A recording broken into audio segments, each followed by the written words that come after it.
할렐루야. 이 시간 함께 기도하겠습니다. 크고 위대하신 하나님, 이 시간 주님의 성령을 간절히 의지하며 사모합니다. 말씀을 전하는 자나 듣는 자 위에 성령께서 감동하시고, 그래서 오늘 이 말씀을 통해서 우리 심령에 말씀하시며 하나님의 거룩하고 은혜로운 손길로 우리의 인생들을 만지시사 하나님께서 기대하시고 바라시는 그 성숙한 성도의 모습으로 빚어주시고 이끌어가 주시길 기도합니다. 원수의 공격에서 유혹과 시험에서 우리를 건져주시고 말씀을 듣는 한 사람 한 사람의 영혼을 아버지 감동시키셔서 정말 천국을 바라보며 주님의 뜻을 헤아리며 주님 명하신 그곳으로 나아갈 수 있도록 그 참된 순종과 거룩한 깨어짐과 결단과 변화들이 있도록 성령님 함께하여 주시옵소서. 주님만이 우리에게 은혜를 주실 수 있고 주님만이 진리 되심을 고백합니다. 성령 하나님, 우리를 주장하여 주시옵소서. 감사드리며 예수 그리스도의 이름으로 기도합니다. 아멘. 오늘 함께 살펴볼 말씀은 아가서 4장 7절에서 11절까지의 말씀이 되겠습니다. 아가서 4장 7절에서 11절까지의 말씀. 신부야 레바논에서부터 나와 함께 가자라는 주제로 여러분과 함께 나누려고 합니다. 제가 그럼 성경을 한번 선포하겠습니다. 나의 사랑 너는 어여쁘고 아무 흠이 없구나. 내 신부야 너는 레바논에서부터 나와 함께 하고 레바논에서부터 나와 함께 가자. 아마나와 스닐과 헤르몬 꼭대기에서 사자굴과 표범산에서 내려오너라. 내 누이 내 신부야, 내가 내 마음을 빼앗았구나. 내 눈으로 한번 보는 것과 내 목의 구슬 한 꿰미로 내 마음을 빼앗았구나. 내 누이 내 신부야, 내 사랑이 어찌 그리 아름다운지 내 사랑은 포도주보다 진하고 내 기름의 향기는 각양 향품보다 향기롭구나. 내 신부야, 내 입술에서는 꿀방울이 떨어지고 내 혀 밑에는 꿀과 젖이 있고 내 의복의 향기는 레바논의 향기 같구나. 아멘. 지난주에 이어서 4장을 살펴볼 텐데 마음 같아선 이 4장 전체를 나누고 싶지만 시간 관계상 11절까지만 나누겠습니다. 여러분 기억하실지 모르겠지만 이 아가서 4장은요, 신부가 그 영적 전환기를 맞이하는 장입니다. 재밌는 건 그 위치상으로도요, 1장 8장 사이 딱 중간에 위치해 있는데 이렇게 신앙의 위대한 전환점이 이 4장을 기준으로 시작됩니다. 이때부터 풍성한 열매들을 엄청 맺게 시작하면서 신랑을 크게 감동시키게 됩니다. 그래서 저희가 지난주 말씀 때 나눴지만 4장 6절의 말씀이 하이라이트였죠. 날이 저물고 그림자가 사라지기 전에 내가 모략산과 유양의 작은 산으로 가리라. 이것이 신부의 입에서 나온 최초의 고백이었습니다. 아가서 4장 6절이죠. 모략산으로 간다는 것은 자아의 온전한 죽음을 뜻한다고 나눴었고, 곧 자기 십자가, 그것을 뜻하고요.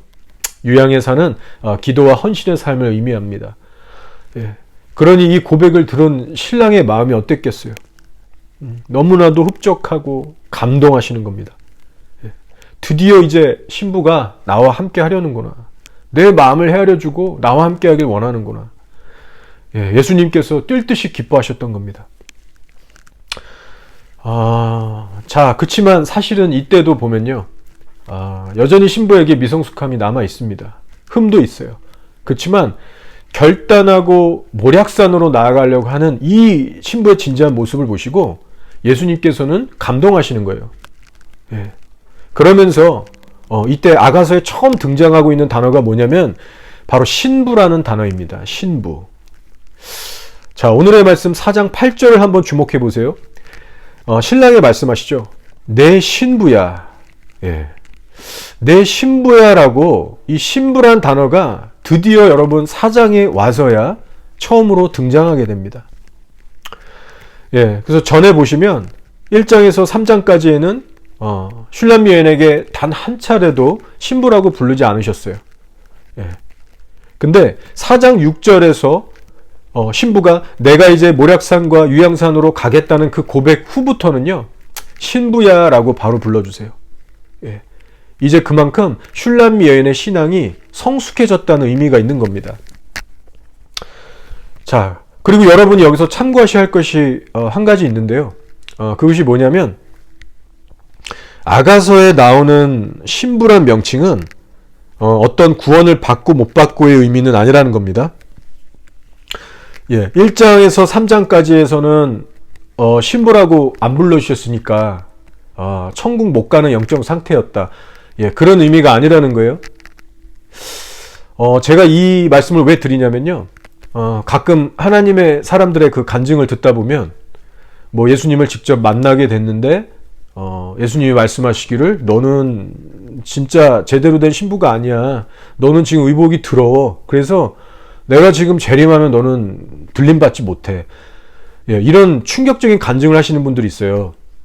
뭐 존 물린디 목사님도 그랬고 비슷한 간증들을 하시는 분들이 꽤 있습니다.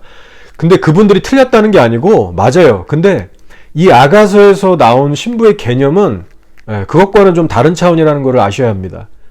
예.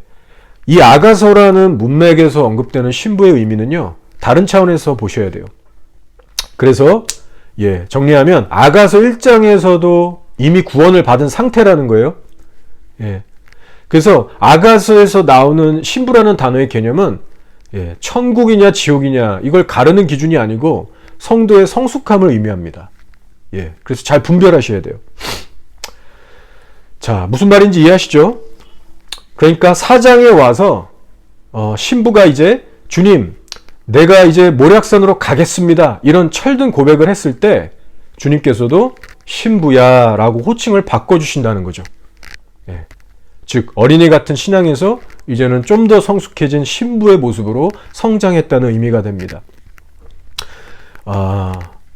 그렇지만 여러분 여전히 아직까지 배울 것이 많고 미숙한 부분은 분명히 신부에게 있어요. 이제 막 또 다른 그 신부의 여정이 시작된 겁니다.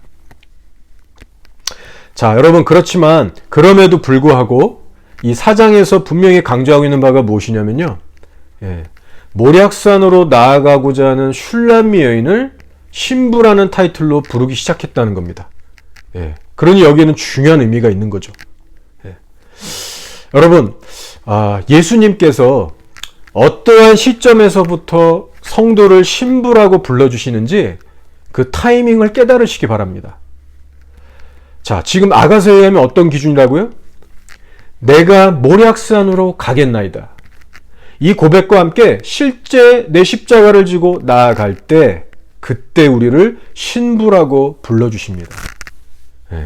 신부야, 너가 참 어여쁘구나. 칭찬과 격려를 해주십니다. 저 여러분에게도 이러한 동일한 고백이 있기를 간절히 소망합니다. 주님 계신 모략산으로 내가 함께 가겠습니다. 단순히 저 십자가가 걸린 교회 건물로 향하는 게 아니라 나의 십자가를 요구하는 모략산으로 가겠습니다.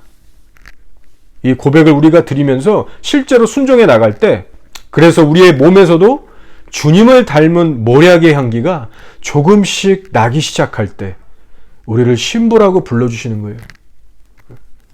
그래서 이 시간 우리가 깨달아야 할 것은 교회만 왔다 갔다 하는 성도의 영혼에는 절대로 모략의 향기가 나지 않는다는 사실입니다.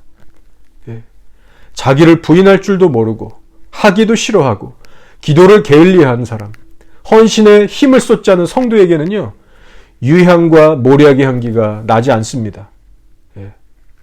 그러나 신부의 영성을 가진 성도의 영혼에는요, 주님을 닮은 모략과 유향의 향기가 나는데 주님은 그 향기로 인해서 무척 감동을 하시게 됩니다. 따라서 여러분, 신부 단장을 위해서 꼭 필요한 것은 모략과 유향의 열매라는 것을 꼭 기억하시기 바랍니다. 자, 그리고 그 십자가의 길로 나가는 성도들에게 주님은 오늘도 이렇게 말씀해 주세요. 자, 7절입니다. 나의 사랑 너는 어여쁘고 아무 흠이 없구나. 예. 실은 여전히 부족하고 흠이 있어요. 그렇지만 예수님의 의를 붙들면서 자신의 삶을 바치고자 하는 자들에게 예수님은 말씀해 주시는 겁니다. 너는 아름답고 의롭고 흠이 없구나. 예. 참 위로와 힘이 되는 말씀이죠. 우리가 뭐라고? 인간적으로 보면 아무것도 아닌데 그 좀 예수님 발자취 따라 보겠다고 내 십자가 져보겠다고 결단하고 나아가 볼 때 이런 몸둘 바를 모를 그런 칭찬을 해주시는 겁니다.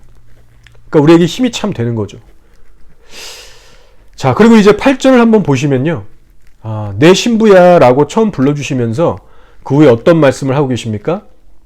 8절을 한번 읽어보겠습니다. 내 신부야 너는 레바논에서부터 나와 함께 하고 레바논에서부터 나와 함께 가자. 아마나와 스닐과 헤르몬 꼭대기에서 사자굴과 표범산에서 내려오너라. 예. 지금 신랑께서 하시는 말씀이 뭐냐면 너는 레바논에서부터 나와 함께 하자라고 말씀하세요. 예. 지금 여기에 레바논이라는 장소를 말씀하십니다. 레바논에서부터 나와 함께 하자. 여러분, 이 레바논이 그럼 도대체 뭐길래 레바논에서부터 함께 하자 이런 의미심장한 말씀을 하고 계실까요? 여러분, 일단 이 레바논이라는 단어는요, 여러분도 이제 아시겠지만 그 아가서에서 꽤 자주 등장하고 있는 중요한 의미를 담고 있는 단어입니다. 실제로 이 레바논의 위치는요, 수넴 근처에 있는 곳인데 수넴은 바로 슐람미 여인의 고향입니다. 예. 그래서 우리가 뭐 슐람미 여인이라고도 하지만 사실은 수넴 여인이라고도 부를 수가 있어요. 예. 그리고 이 레바논에는 솔로몬의 별궁이 있었다고 합니다. 그래서 이 레바논을 영적인 의미로 해석하면 바로 예수님의 임재 혹은 예수님이 거하시는 곳, 이렇게 해석해 볼 수가 있어요. 예. 따라서 레바논에서부터 나와 함께 하자는 것의 의미는 마치 이런 겁니다. 신부야, 너의 육적인 본토와 친척 아비집을 떠나서 이제는 내게로 와라. 이제 나와 온전히 연합해서 함께 나아가자. 이런 예수님의 초청인 겁니다. 지금 너 신부가 있어야 할 곳은 육신의 고향 수넴이 아니라 레바논이야. 즉 예수님이 계신 곳에 신부도 함께 머물러야 한다는 뜻이 있습니다.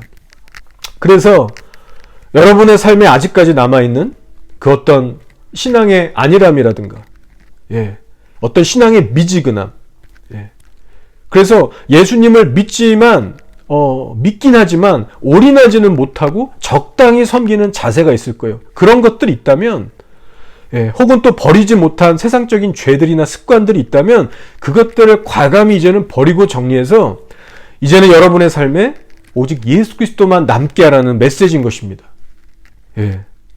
레바논에서부터 나와 함께 하자. 예수님께 완전히 올인해서 그분과의 친밀함을 구하는 가운데 그분과 동행하라는 의미가 있어요. 그렇습니다, 여러분. 우리의 신앙생활의 여정 속에서 저 여러분이 꼭 도달해야만 하고 또 반드시 돌파해야 하는 시점이 바로 이 시점인 것 같아요. 예수님께 나의 모든 것을 드리고자 하는 그 시점, 그분과 온전히 내가 연합하고자 하는 아직은 미성숙하지만 그런 결단과 전심으로 하나님 앞에 나를 내어드리고자 하는 그런 어떤 결단의 시점이 우리 신앙의 여정에 꼭 있어야 한다는 거죠. 여전히 우리 입술로 다 드린다고 행동도 하지만 여전히 부족하고 미성숙함이 있어요. 그렇지만 그럼에도 불구하고 나의 전심을 드리며 주님만을 내가 원하고 따르겠다는 그 어떤 확고한 결단, 드림, 그리고 앞으로 나아가는 전진, 이런 것들이 좀 있어야 한다는 거죠. 여러분, 그렇지 않고 그냥 뭐 맨날 밋밋하게 미적지근하게 그런 거는 진짜 신앙생활이 아닙니다. 여러분, 예수님께 여러분의 인생을 한번 화끈하게 확 드려보시기를 바랍니다. 삶의 전체에 대한 주권을요, 예수님께 그냥 확 드리시고, 여러분 버릴 것을 좀 버리시고 예수님만을 내가 따라가고자 하는 그런 결단, 순종, 헌신을 한번 드려보세요. 그래야만 이 아가서 4장의 여정을 돌파하실 수 있습니다. 자, 시편 45편 10절 11절에 이런 말씀이 있어요. 잘 들어보세요. 딸이여 듣고 보고 귀를 기울일지어다. 내 백성과 내 아버지의 집을 잊어버릴지어다. 그리하면 왕이 내 아름다움을 사모하실지라. 그는 내 주인이시니 너는 그를 경배할지어다. 아멘. 여러분 언제 시간을 내셔서 이 시편 45편을 한번 묵상해 보시기 바랍니다. 아가서의 말씀과 연결되는 귀한 메시지들이 있어요. 예. 어떤 아가서의 감성이 묻어나는 그런 단어들도 나옵니다. 예. 자, 지금 제가 읽어드린 시편 45편 10절 11절에서 뭐라고 말씀하냐면 딸이여, 예. 딸이여 듣고 보고 귀를 기울일지어다. 예. 여기서 지금 뭐를 듣고 보고 귀를 기울이라는 말씀입니까? 바로 하나님의 말씀을 그렇게 대하라는 거죠. 근데 그게 끝이 아니라 너의 백성과 너의 아버지의 집을 잊어버릴지어다. 그리하면 왕이 내 아름다움을 사모하실지라. 예, 뭐라고 하세요? 아브라함이 본토 친척 고향 아비 집을 떠나서 말씀만을 의지해서 약속의 땅으로 갔듯이 그렇게 모든 것을 끊고 버리고 앞만 보고 달려갔듯이 너희도 그렇게 똑같이 하라는 거예요. 세상에 속한 것을 좀 사랑하지 말아라. 그것이 가족이든 고향이든 뭐가 됐든 예수님이 원하시면 그것들을 버리고 예수님만을 따를 수 있어야 한다. 쟁기 잡고 뒤돌아보지 말고 곧장 앞으로 나아가야 한다. 예. 그렇게 할 때 왕이 내 아름다움을 사모하실지라. 나의 사랑 너는 어여쁘고 아무 흠이 없구나. 예. 이런 신랑의 칭찬을 듣게 된다는 겁니다. 그는 내 주인이시니 너는 그를 경배할지어다. 자, 그래서 여러분 예수님을 주인으로 모시고 경배한다는 것은요, 그분 앞에 내가 사랑하는 모든 것들을 내려놓고 떠날 수 있는 신앙을 말합니다. 예. 내 마음속의 보좌에 예수님 한 분만을 모시는 것이 진짜 참된 경배예요. 예. 그렇지 않고 내 마음에 세상의 여러 가지 것들이 뒤섞여 있으면 진짜 경배가 아닙니다. 따라서 사랑하는 여러분, 우리의 경배가 주님께서 인정하시고 받아주시는 그런 참된 경배가 되길 소원합니다. 자, 그리고 또 한 가지 기억하셔야 할 것은요, 레바논에서부터 나와 함께 하자는 이 주님의 메시지에는요, 어떤 사역이나 일 중심의 신앙생활이 아니라 예수님과의 관계 중심적인 신앙생활을 꼭 해나가라는 가르침이 있습니다. 여러분, 오늘날 예수님과의 인격적인 관계는 전혀 없거나 또 소홀히 하면서 교회 생활에만 익숙해져가는 성도들이 참 많습니다. 예. 여러분 주변을 한번 살펴보셔도 꽤 많으실 거예요. 예. 심지어는 사역자들 중에도 그러한 분들이 꽤 있을 수 있습니다. 많은 사역들을 하고 어떤 주님을 위한 어떤 일들을 계획하고 교회에 수많은 일들을 하지만 정작 예수님과의 관계에 있어서는 소원한 사람들이 있을 수 있어요. 여러분, 이것은 잘못된 방향입니다. 자, 신앙의 핵심이 뭘까요?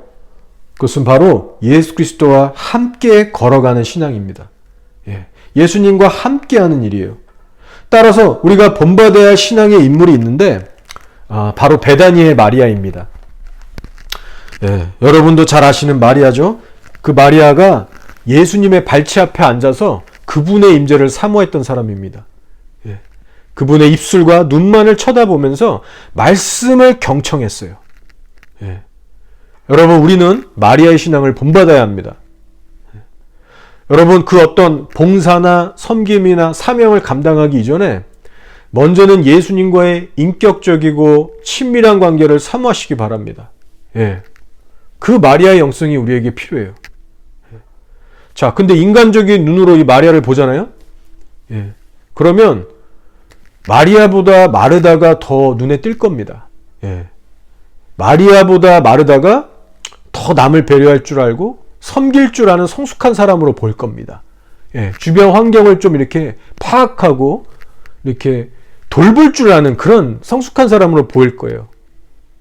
그리고 반면에 마리아는 지밖에 모르고, 남을 배려할 줄 모르고, 섬기는 일은 아직 좀 미숙한 사람으로 비춰질 수 있습니다. 왜냐하면 자기 혼자 그렇게 앉아 있으니까요. 그래서 좋게 얘기하면 마리아가 순수해 보이지만 나쁘게 얘기하면 좀 어리버리하고 답답하고 좀 이기적인 사람으로 비춰질 수 있어요. 그런데요, 예수님께서는 마르다는 책망하시고 마리아는 칭찬하셨다는 사실을 여러분 기억하시기 바랍니다. 말씀하셨어요. 마리아는 이 좋은 편을 택하였으니 빼앗기지 아니하리라 하시니라.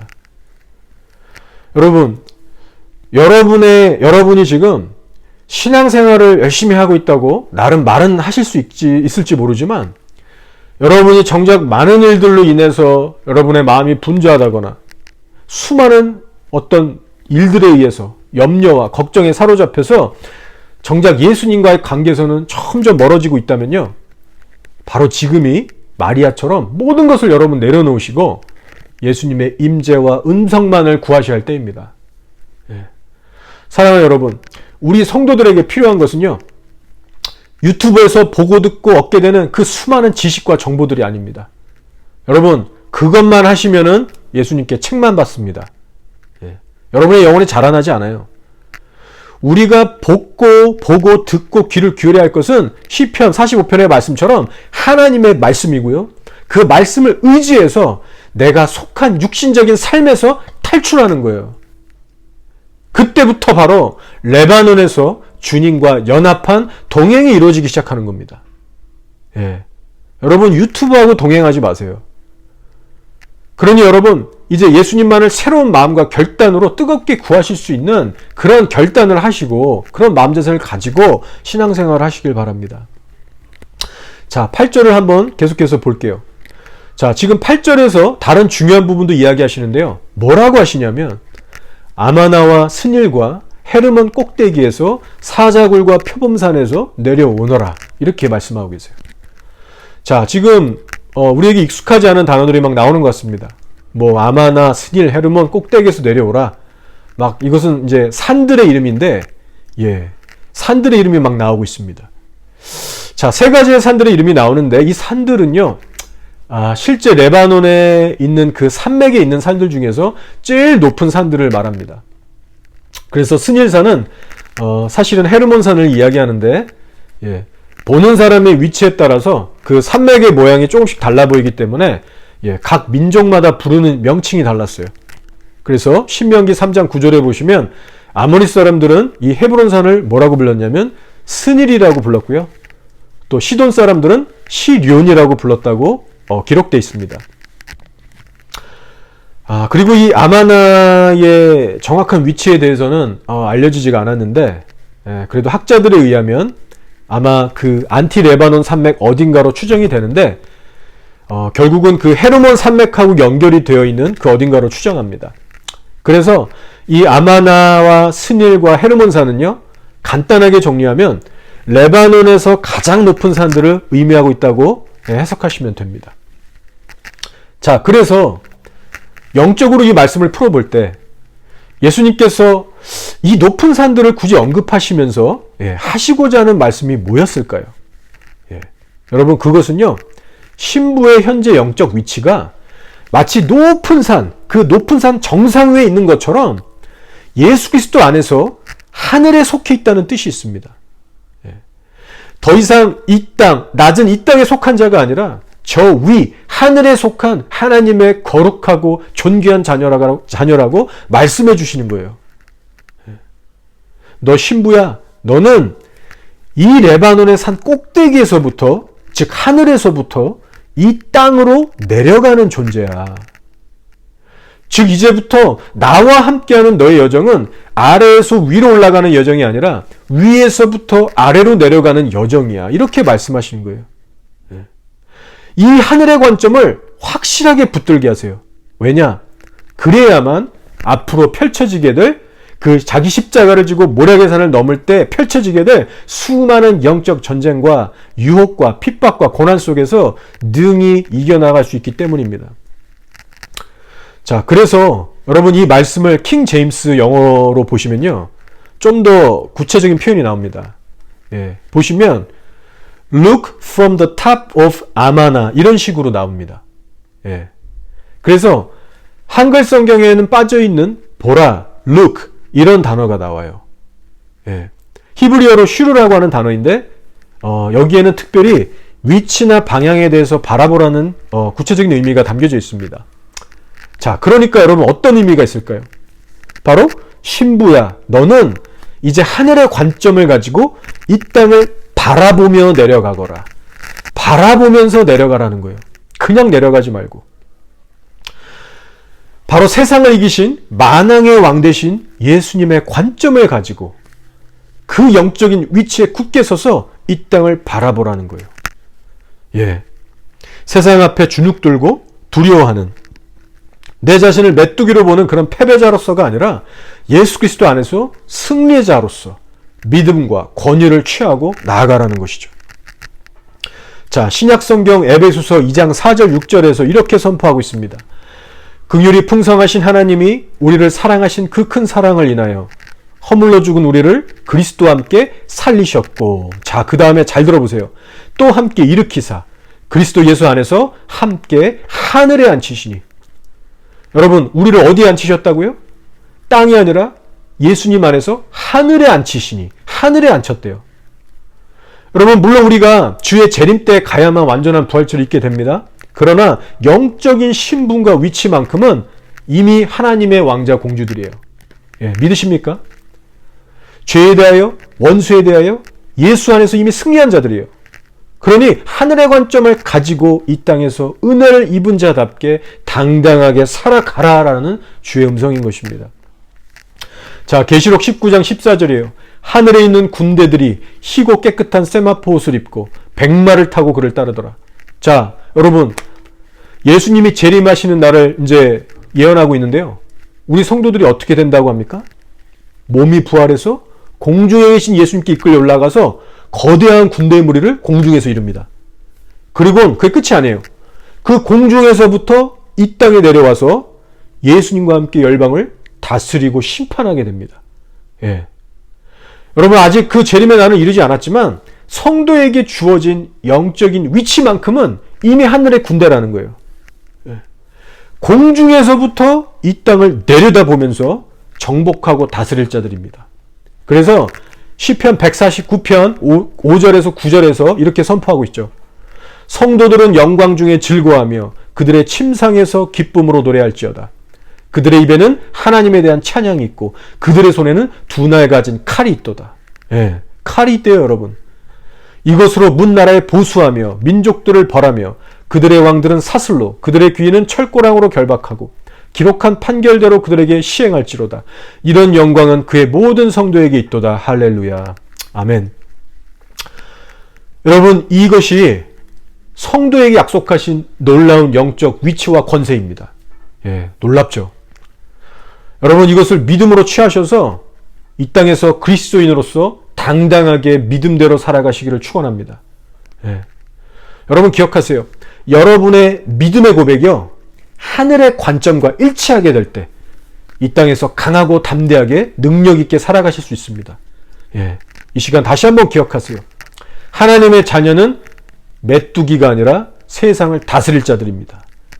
그 두 손에 두 날 가진 칼이 있는 자들이에요. 예. 민족들을 심판하고 정말 처벌할 수 있는, 예수님 안에서 물론 하는 거지만 그 영적인 특권과 위치가 부여받은 자들이라는 겁니다. 그래서 요한일서 5장 4절에 이렇게 얘기하죠. 무릇 하나님께로부터 난 자마다 세상을 이기느니라. 세상을 이기는 승리는 이것이니 우리의 믿음이니라. 아멘. 자, 성령으로 거듭난 성도는 하늘의 관점, 즉 승리의 믿음을 소유한 자라는 사실을 기억하세요. 그래서 여러분, 세상 사람들이 여러분에게 뭐라고 거짓말을 하고 욕을 하고 비판을 하든 신경 쓰지 마시기 바랍니다. 예. 여러분, 기차가 지나갈 때 개들은 열심히 짖지만 기차는 아랑곳하지 않고 쏜살같이 지나갑니다. 예. 여러분도 예수님의 말씀에만 집중하시면서 그렇게 나아가시면 됩니다. 예. 믿지 않는 부모나 자녀들, 이웃들이 하는 말에 민감하게 신경 쓰지 마세요. 예. 그리고 절대로 여러분 세상에서의 스펙과 기준으로 여러분 자신을 바라보고 평가하지 마세요. 예. 좋은 집안, 뭐 남들이 부러워할 만한 학력, 경력, 재력 그런 걸로 주눅들지 마세요. 예. 내 나이에 나는 왜 아직까지 이러고 살아야 되나? 남들과 비교하고 막 박탈감, 열등감 느끼고 여러분 가운데 혹시라도 그런 분이 계시다면 이제는 스톱하세요. 예. 그런 것들은 성령이 주시는 게 아니라 사탄의 공격입니다. 예. 여러분 이 아가서에 나오는 슐람 여인의 배경을 깨닫고 계십니까? 수넴이라는 여러분 별 볼 일 없는 동네에서 태어났고요. 거기서도 포도원에서 일하고 양을 치느라고요. 얼굴 피부가 다 촌스럽게 까맣게 글린 사람이에요. 손도 다 망가지고요. 예, 보잘것없는 시골 여자였습니다. 예, 오늘날로 따져도 뭐 시간당 얼마 못 받고 일하는 서민 중에 서민층이었어요. 예, 뭐 세상적인 스펙 내세울 만한 거 하나도 없는 촌티나는 여자였습니다. 그렇지만 여러분 신랑의 사랑만을 믿고 신뢰하고 전심으로 따라갈 때에 얼마나 당당하고 멋진 여자로 살아가게 됩니까? 예. 뭐 예루살렘에 사는 여자들, 뭐 높고 화려한 여자들 다 감동시키고 선한 영향을 줘버리는 막강한 도구가 되잖아요. 예. 그렇게 예수님이 높여주시고 이끌어 가시는 겁니다. 예. 여러분 슐람 여인은 그래서 어떤 세상적인 기준으로 자기 자신을 바라보지 않았고요. 절대로 절망 가운데 주눅들고 빠져있지 않았다는 겁니다. 그렇다면 여러분 우리도 그렇게 살아야겠죠. 예. 여러분 예수님의 보배로운 피로 인해서 그 놀라운 씻김과 중생을 얻은 여러분의 신분이 얼마나 하나님 앞에 고귀하고 특별한 존재인가. 예, 이 시간 다시 한번 예수님에 대한 감사와 감격과 자존감이 충만히 회복되시기를 축원합니다. 자, 그래서 여러분의 가정에서부터요. 자녀들을 양육하실 때도 그렇고 교회 공동체 내에서도 마찬가지고요. 우리가 이제 서로를 보고 대할 때 어떤 세상적인 기준이 틈타지 않기를 기도합니다. 예. 어떤 세상적인 기준으로 내 자녀들을 기대하거나 요구하지도 말아야 할 것이고 우리 성도들끼리 서로 대할 때도 세상적인 잣대로 좀 대하지 않았으면 좋겠어요. 예. 그런 성숙함이 우리 모두가 함께 자라나기를 주의 이름으로 소원합니다. 아멘. 자, 계속해서 8절 말씀을 보실게요. 자, 지금 산들을 언급하신 후에 짐승들을 또 얘기하십니다. 예, 보니까 사자굴과 표범산에서 내려오너라 라고 이렇게 말씀하시죠. 보니까요 실제로 예전에는 이 레바논 산맥 주변에 표범도 있었고 사자도 있었다고 합니다. 예, 근데 뭐 지금은 시간이 많이 흘러서 아직도 뭐 그렇게 맹수들이 많은지는 모르겠지만 예전에는 짐승들이 서식하는 곳이었어요. 자, 그래서 사자굴과 표범산에서 내려오너라 이 말씀의 영적인 의미가 뭐냐면요. 이제 신부 너가 레바논 꼭대기에서부터 이 땅으로 내려오는 여정 속에서 어떤 만나게 될 어려움과 고난, 핍박 등을 얘기하고 있는 겁니다. 마치 사자와 표범처럼 우리를 위협하고 두렵게 만드는 삶의 고난과 시험과 공격들이 있을 거라는 거예요. 반드시 그게 있다는 거예요. 여러분 주님께서 이 부분에 대해서 분명하게 또 미리 말씀해 주셨다는 사실에 주목하시기 바랍니다. 뭐 너희가 토끼나 사슴 같은 뭐 거북이 같은 이런 초식동물을 만난다고 하지 않으셨고 뭐 거북이는 초식동물이 아니겠지만 어쨌든 이빨이 날카롭고 치명적인 맹수를 만난다고 말씀하셨어요. 여러분 이 주님의 말씀은요 예나 지금이나 시대와 문화를 초월해서 적용되는 말씀입니다. 왜냐? 이 사탄이라는 놈이 존재하기 때문에 진실한 성도의 삶은 여러분 쉬울까요? 어려울까요? 고난의 연속일 수밖에 없어요. 수많은 어려움과 고난과 오해와 갈등 등이 있습니다. 자, 근데요 특별히 이 어려움 속에서도 사람들을 통해서 겪게 되는 어려움이 제일 많은 것 같습니다. 어떤 질병의 고난이라든가 아니면 내가 어찌할 수 없는 어떤 환경적인 압박도 있겠지만 대부분 일반적으로는요 사람을 통해 어려움을 겪어요. 그리고 그 어려움이 제일 큽니다. 자, 성경을 보시면 예수님의 제자들도 어려움을 겪었잖아요. 그렇죠? 근데 사람들의 핍박 때문에 괴로웠지 다른 이유들은 사실 없었습니다. 예. 나를 모함하고 원망하고 미워하고 못살게 구는, 소위 미치게 할 것 같은 그런 주변 사람들을 통해서 많은 어려움을 겪게 됐어요. 그래서 여러분, 오늘날도 보면 때로는 우리 예수를 믿는다는 우리 가정에서부터 그런 일이 얼마든지 벌어질 수 있습니다. 부부가 다 예수를 믿지만, 자녀들도 믿는다라고 하지만, 신앙의 그 성숙의 차이에 따라서 얼마든지 갈등하고 서로 부딪힐 수 있어요. 마음이 상하는 일들, 심지어는 막 갈라서는 일들까지도 생길 수 있고, 믿음이 어린 자들이 믿음이 성숙한 사람을 때로 많이 공격하고 오해하고 무시하는 때가 참 많이 일어나죠. 마찬가지로 교회 내에서 지체 간에도 그럴 수 있고요. 그렇기 때문에 여러분, 예수님께서 이렇게 말씀하셨습니다. 세상이 너희를 미워하면 너희보다 먼저 나를 미워한 줄을 알라. 자, 여기서 세상이라고 말씀하실 때 이 세상은 사람을 의미합니다. 어떤 질병이나 자연재해, 어떤 환경적인 요소를 말씀하시는 게 아니라 사람을 이야기하세요. 그래서 사도 바울도 말씀하기를 디모데후서 3장 12절에서 무릇 그리스도 예수 안에서 경건하게 살고자 하는 자는 박해를 받으리라 라고 했죠. 진실한 성도는 박해를 받는데요. 근데 누구에게 박해를 받는다고요? 사람들에게. 그래서 여러분, 예수님이 하신 말씀, 그리고 사도 바울이 한 말씀, 이 두 말씀에는 공통점이 있는데 바로 사람들을 통한 핍박을 얘기하고 있는 겁니다. 예수님을 믿는 사람이 될 수도 있고 아예 믿지 않는 사람이 될 수도 있겠죠. 그래서 여러분, 자고로 우리 믿는 자들은요, 잘 대기하고 준비하고 있어야 됩니다. 앞으로 내 인생에 나를 힘들게 할 사람들이 계속 나타나겠구나. 그러니 그런 일을 내가 겪게 되어도 내가 담담하게 받아들이고 돌파해야겠구나. 여러분, 이런 각오와 다짐을 하시는 게 좋습니다.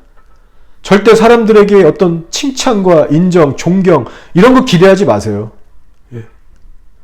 여러분, 예수를 잘 믿으면 믿을수록 어려움이 있는 것은 당연한 겁니다. 인간관계가 절대로 다 해결되고 평화로워지지 않아요.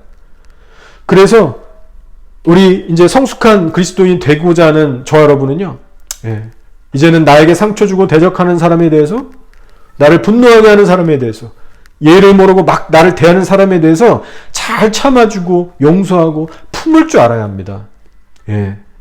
참 별의별 사람들을 우리가 교회 안팎에서 만나게 될 거예요. 그러니 여러분, 그런 걸 일일이 상처받고 넘어지시면 안 됩니다. 근데요, 여러분, 우리가 보통 보면 이런 마인드를 갖고 교회에 대부분 사람들이 오세요.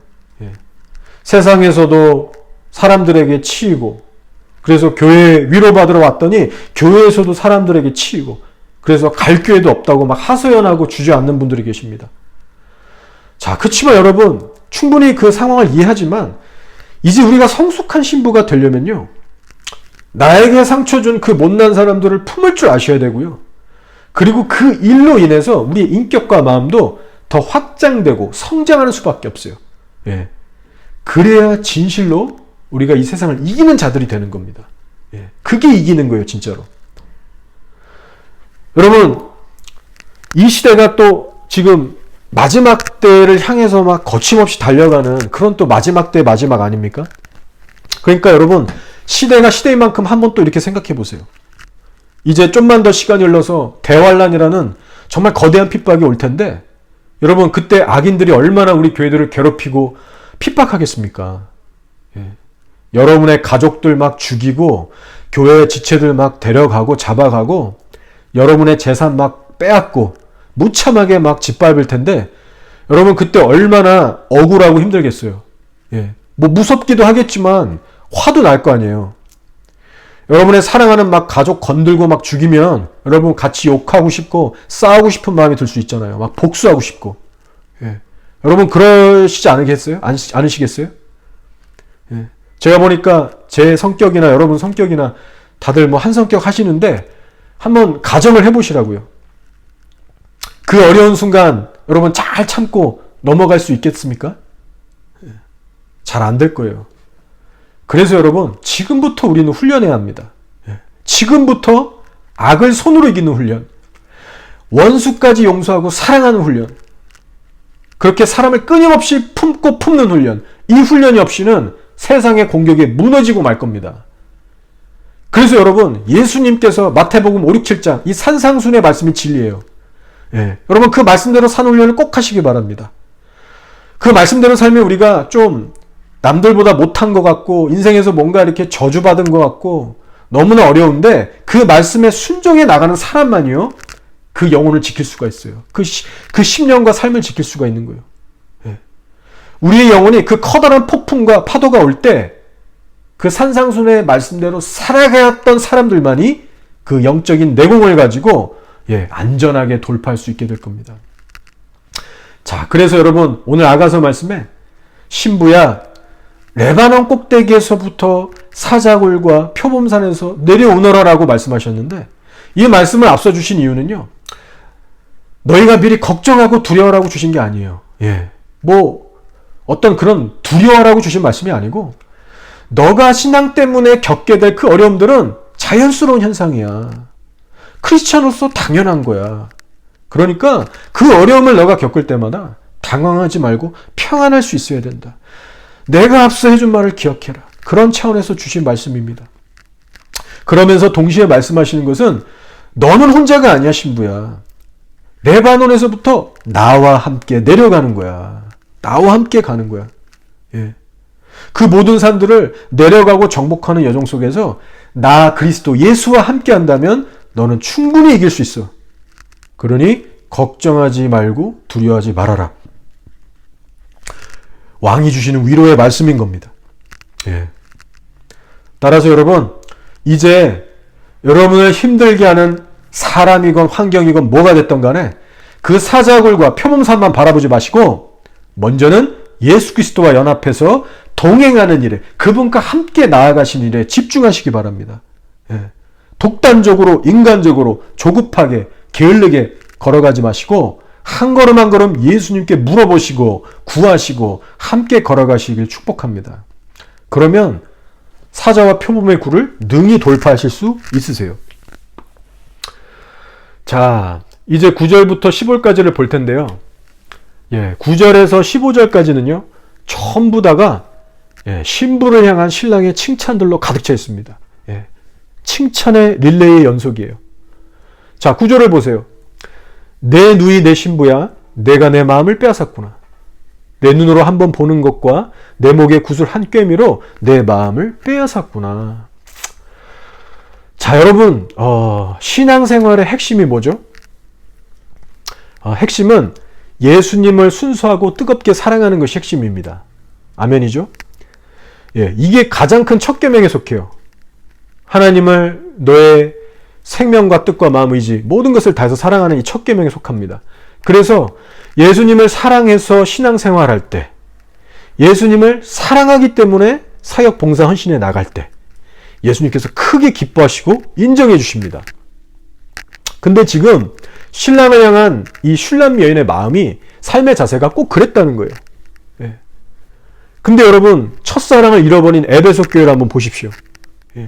그토록 열심히 사역했고 많은 일들을 했음에도 불구하고 너희가 첫사랑을 잃어버렸구나. 그거 회개하고 회복하지 않으면 너희 교회에서 촛대가 옮겨질 거야. 이런 청천벽력과 같은 예수님의 음성을 듣게 되지 않습니까? 근데 슐람미 여인의 눈빛과 목의 구슬 한 꿰미를 보실 때는요. 예수님께서 뻑하고 그 마음까지 빼앗기시면서 감동하고 계십니다. 여러분 이 차이를 이해하시겠어요? 겉으로만 보면 에베소 교회가 더 큰 일, 더 많은 일을 하는 것처럼 보여요. 근데 막상 뚜껑을 딱 열어보니까 슐람미 여인만이 예수님을 감동시키고 있다는 겁니다. 말씀을 보시면 신랑 되신 예수님께서 신부를 칭찬하고 계신데요. 처음으로 이렇게 고백하세요. 신부야, 내가 내 마음을 빼앗았구나. 여러분 4장 전에는요. 이런 격한 표현을 한 번도 하신 적이 없습니다. 전에도 물론 칭찬하셨어요. 예를 들어 너는 어여쁘고 내 눈이 비둘기 같구나. 뭐 이 정도의 표현으로는 해주셨는데 너가 내 마음을 빼앗았구나. 어떤 이런 격한 깊은 칭찬은 4장에 와서 비로소 시작되는 겁니다. 그만큼 신부에게 느끼시는 주님의 그 감동의 차이가 확 달라진 게 느껴지죠.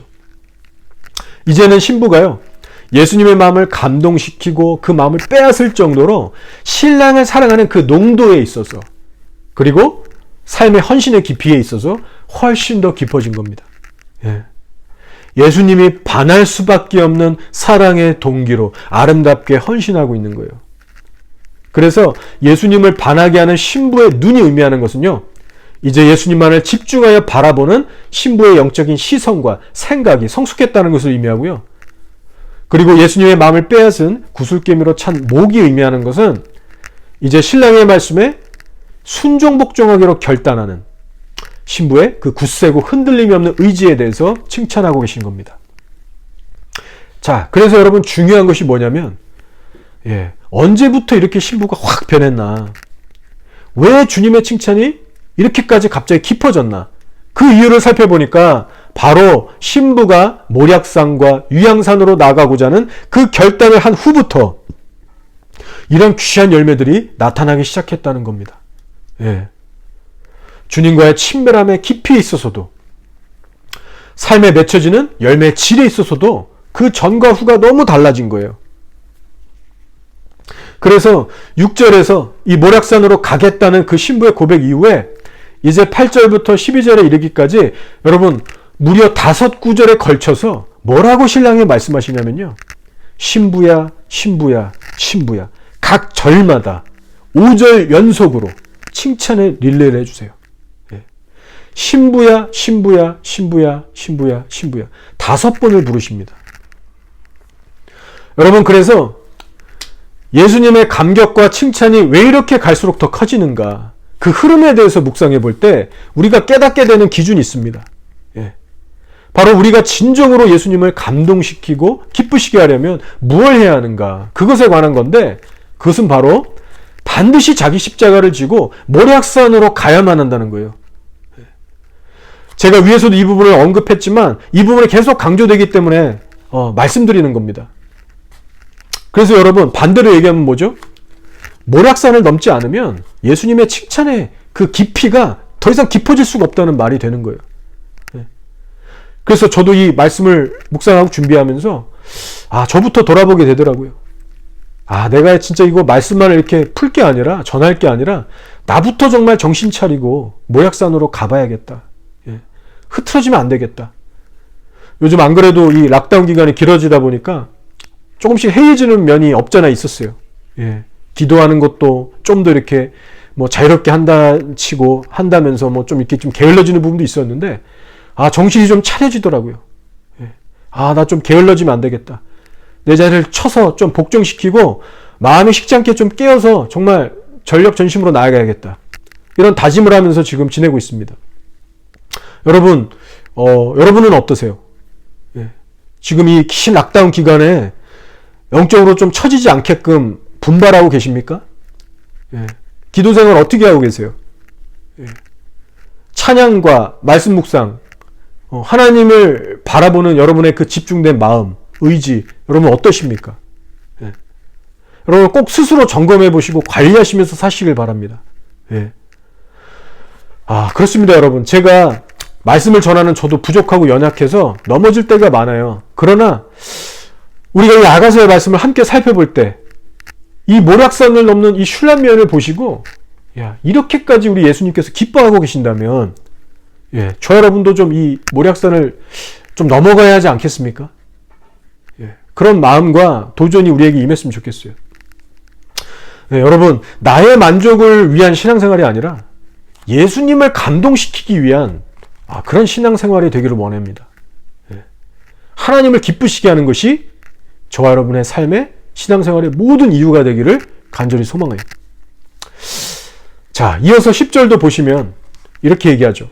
내 누이 내 신부야, 내 사랑이 어찌 그리 아름다운지, 내 사랑은 포도주보다 진하고 내 기름의 향기는 각양 향품보다 향기롭구나.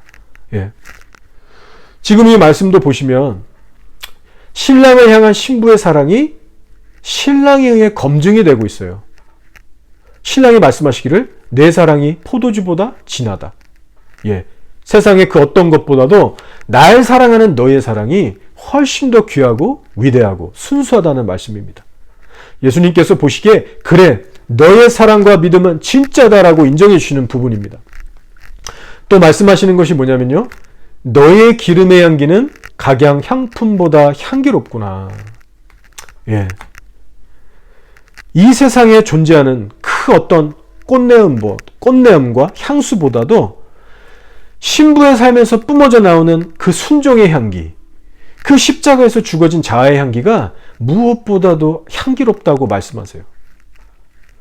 여러분, 내가 죽고 주님으로 사라지는 그 삶의 향기, 그 자아의 죽음이 향기롭다고 하세요. 예. 여러분, 우리가 실제로 그 올리브 기름을 짜낼 때도요, 왜 그 프레스기에 넣고 압축하고 빻고 누르지 않습니까?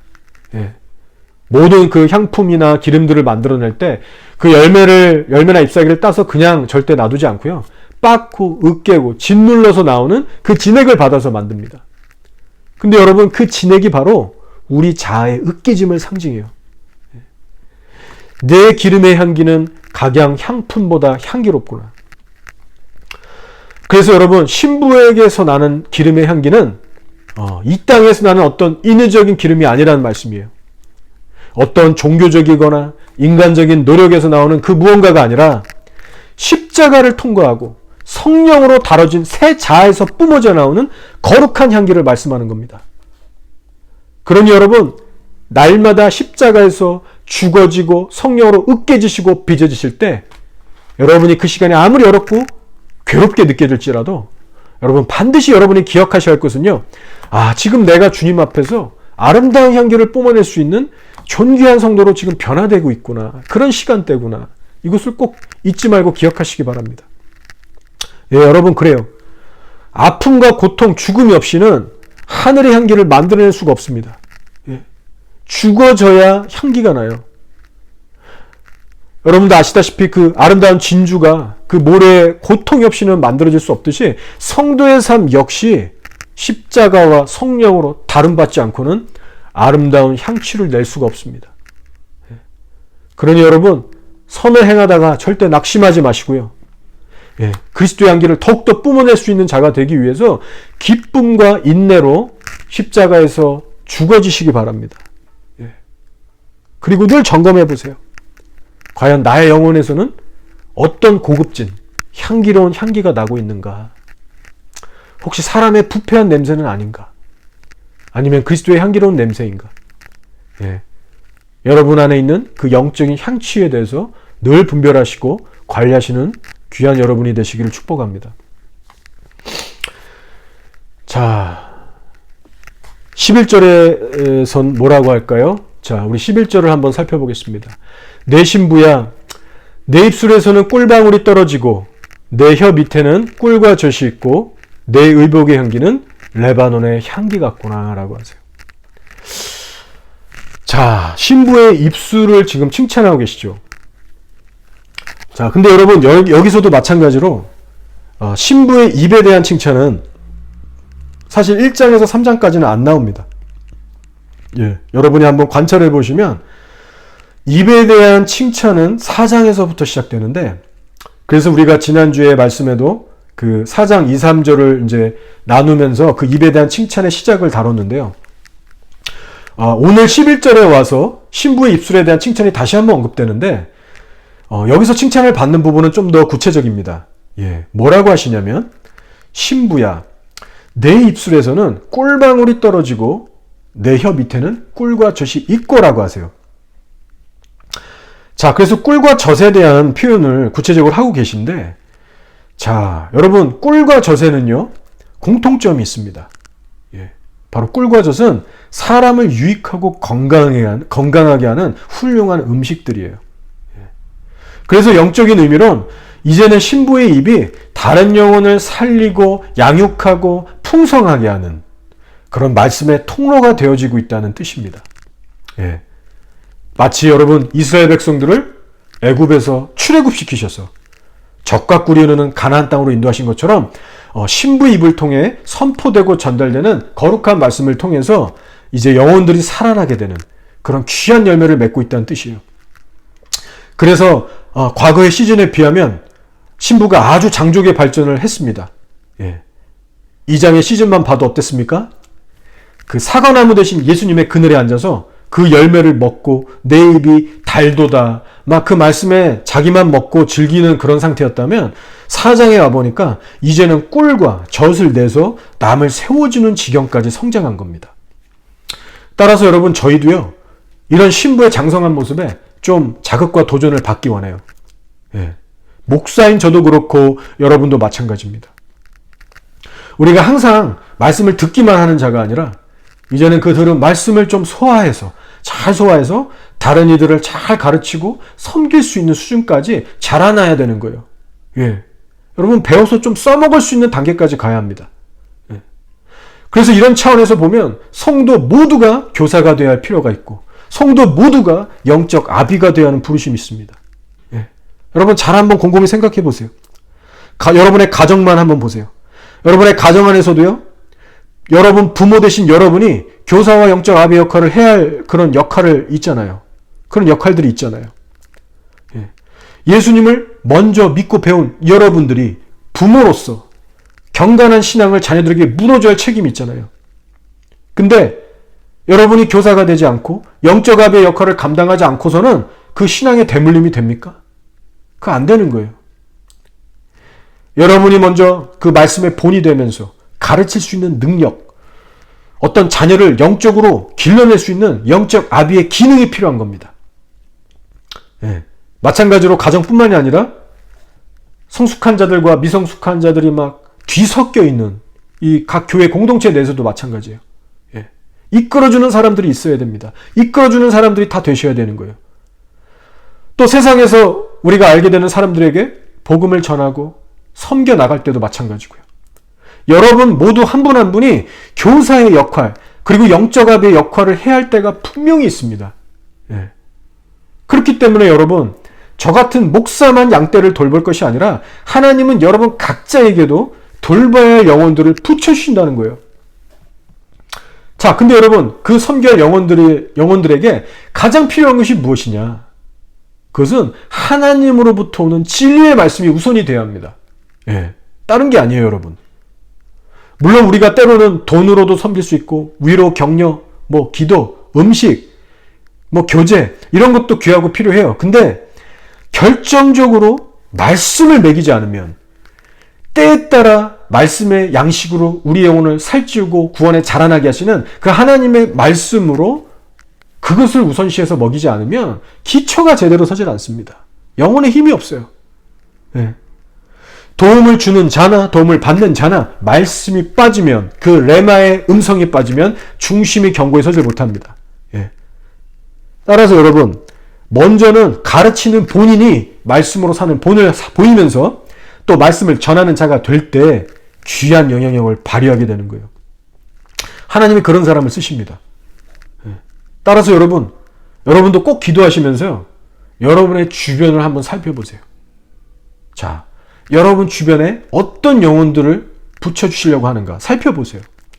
그러면 목사님들, 저 같은 목사는 쉽게 다가갈 수 없지만 여러분만큼은 다가갈 수 있고 여러분만큼은 손 내밀 때 그들이 잡게 되는 그런 사람들이 있을 수 있습니다.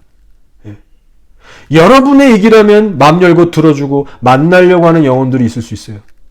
그러면 성령의 인도를 따라서 기도하고 만나보시기 바랍니다. 이 얘기를 들으시면서 생각나는 사람이 있으면 기도하시고 연락해보세요. 과거에 한때 여러분이 섬겨봤지만 지금은 소홀히 하고 관계가 끊어진 영혼들이 있는가? 이런 부분도 한번 생각해 보시고요. 지금이 락다운 기간이지만 한두 명쯤 만날 수 있잖아요. 여러분 한번 생각해 보세요. 여러분이 이 땅에서 예수님을 믿고 지금 수십 년을 살아가고 계신데 설마 그 긴 세월 동안 내가 관심 갖고 돌봐야 할 영혼들 여러분 최소한 한두 명은 붙여주시지 않을까요? 실은 더 많이 붙여주실 겁니다. 따라서 성령께서 여러분에게 지금 부담을 주시거나 생각나게 하신 영혼이 있다면 그 영혼을 위해서 여러분 말씀을 달라고 부르짖고 기도하시고 때가 될 때 전하시기 바랍니다. 예. 어떤 저 같은 전문적인 사역자처럼 잘 못하셔도 좋아요. 예. 주님은 그런 걸 보지 않으십니다. 예. 여러분의 중심과 순종을 보시기 때문에 진리 자체가 전달되면 그 영혼은 사는 거예요. 예. 여러분이 순종만 하시고자 하면 시즌에 따라서 영혼들을 붙여주실 겁니다. 예, 저같이 부족한 목사만 봐도 그래요.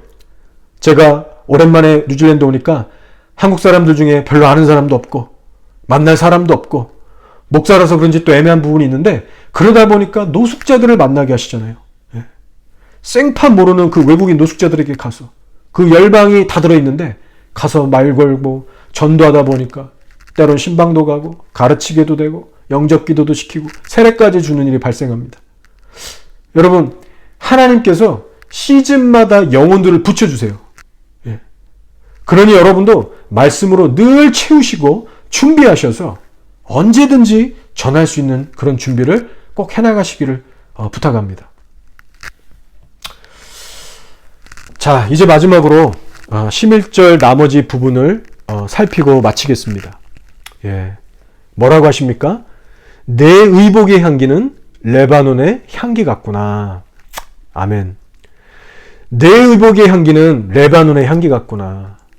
예. 우리가 이 말씀을 꼭 들어야 합니다, 여러분. 예. 반드시 들어야 됩니다. 자, 성경에서 여러분 의복하면 어떤 단어가 떠오르세요? 성도의 올바른 행실이 떠오르시죠. 예. 올바른 행위입니다.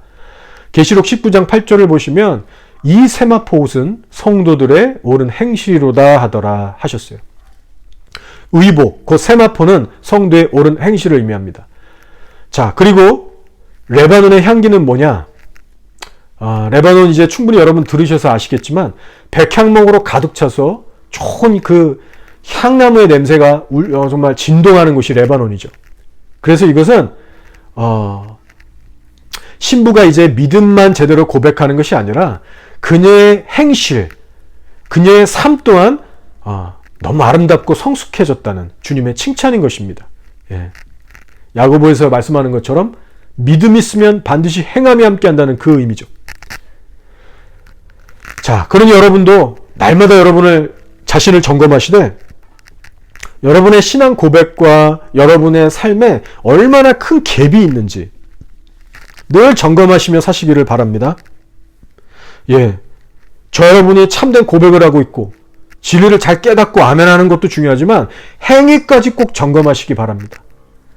예, 저도 참 목사로서 이렇게 맨날 올바른 소리만 하면서 삶에는 정작 제가 선포한 대로 살지 못할 때마다 와, 주님 앞에서 정말 얼마나 큰 두려움이 있고 고통과 스트레스가 있는지 몰라요. 예. 설교하는 이 행위 자체가요, 얼마나 큰 부담과 어려움이 될 때가 많은지 몰라요. 예. 목사님들은 제가 무슨 말하는지 다 아실 겁니다. 그러나 여러분, 한편으로 그래도 제가 감사드리는 것은 그런 고통스러운 자기 성찰의 시간이 있기 때문에 그나마 더 제가 각성하게 되고 자각하게 되고 순종하려고 몸부림친다는 거예요. 예.